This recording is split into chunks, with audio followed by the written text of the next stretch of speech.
세상을 바꾸겠다. 이런 엄청난 약속이 있었잖아요.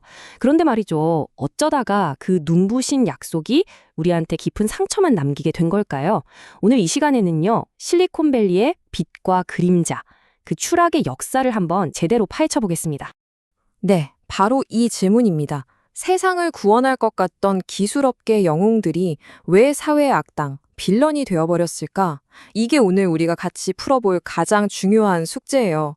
혁신의 상징이었던 그들이 어떻게 대중의 손가락질을 받게 됐는지 그 속사정을 지금부터 한번 들여다보죠.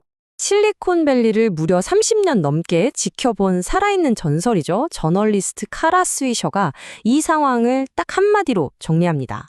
이건 그냥 비즈니스 얘기가 아니에요. 이건 처참하게 깨져버린 러브 스토리죠. 라고요.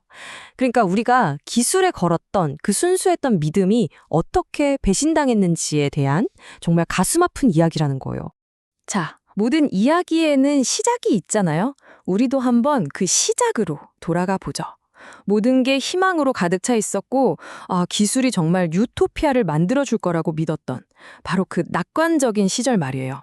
그때 그들이 우리한테 약속했던 꿈 정말 어마어마했죠. 온 인류를 하나로 연결하겠다. 정보의 벽을 허물어서 누구나 평등하게 지식을 얻게 하겠다. 혁신으로 사회를 발전시키고 결국엔 세상을 더 좋은 곳으로 만들겠다. 바로 이런 정말 멋진 이상들이 있었기에 우리가 그들과 사랑에 빠졌던 거고요. 그 러브 스토리가 바로 여기서 시작된 겁니다. 하지만 모든 사랑이 그렇잖아요. 어느 순간 변곡점이 찾아오죠. 더 나은 세상이라는 그 멋진 이상은 온데간데 없고 성장이라는 끝없는 욕망이 모든 걸 집어삼키기 시작한 거예요. 무슨 수를 써서라도 어떤 대가를 치르더라도 말이죠.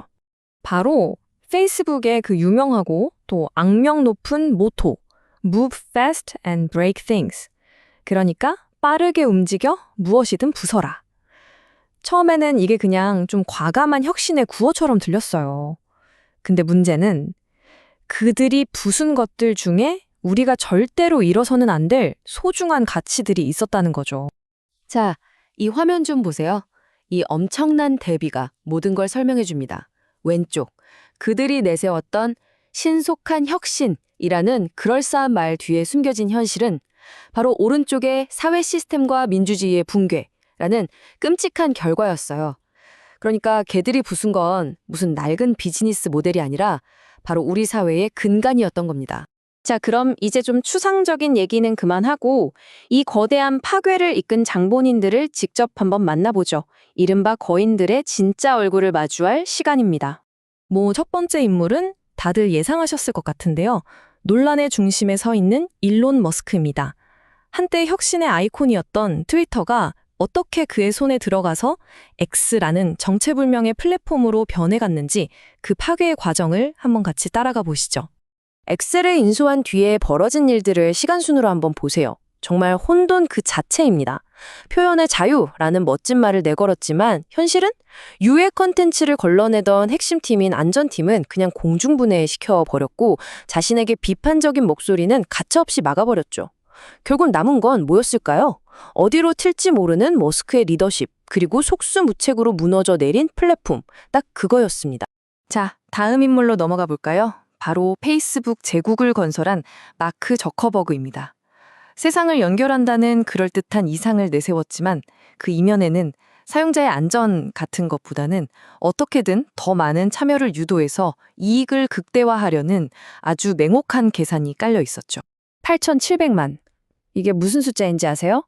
바로 그 유명한 케임브리지 애널리티카 스캔들 때 나도 모르는 사이에 내 개인정보가 선거 조작에 악용된 사용자 숫자입니다.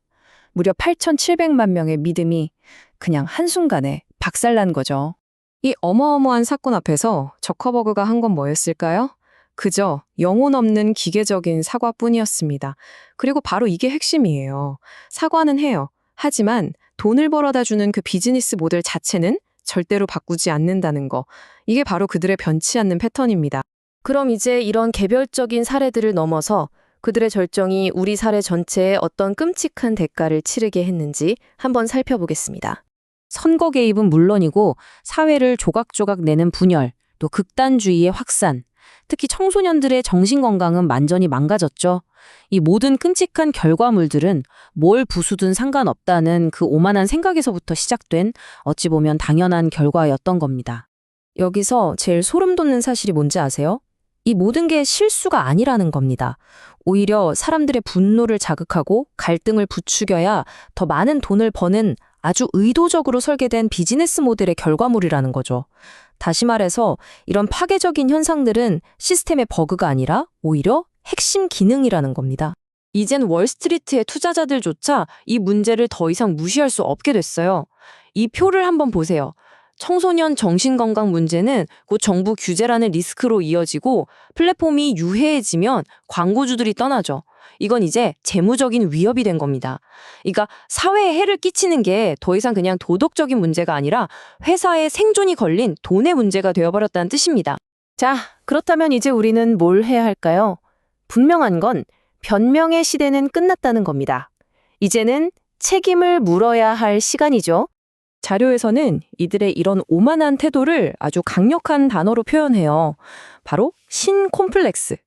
자기가 무슨 인류의 구원자라도 되는 양, 법이나 사회적 규칙 같은 건 자기들한테는 적용되지 않는다고 믿는 그런 아주 위험한 생각이죠. 이제는 더는 그건 알고리즘 탓이에요 라거나 저희가 의도한 결과는 아니었습니다 같은 변명 뒤에 숨을 수가 없어요. 이 모든 비극이 몰라서 일어난 일이 아니라 돈을 벌기 위해 알면서도 일부러 내버려 둔 결과라는 게 너무나 명백해졌으니까요. 그래서 마지막으로 이 질문을 여러분께 던지면서 마무리하고 싶습니다. 세상을 이렇게 망가뜨린 장본인들이 스스로 이걸 고칠 생각이 없다면 그럼 대체 누가 이걸 해결해야 할까요? 어쩌면 그 답은 바로 우리 모두의 손에 달려있는 건 아닐까요?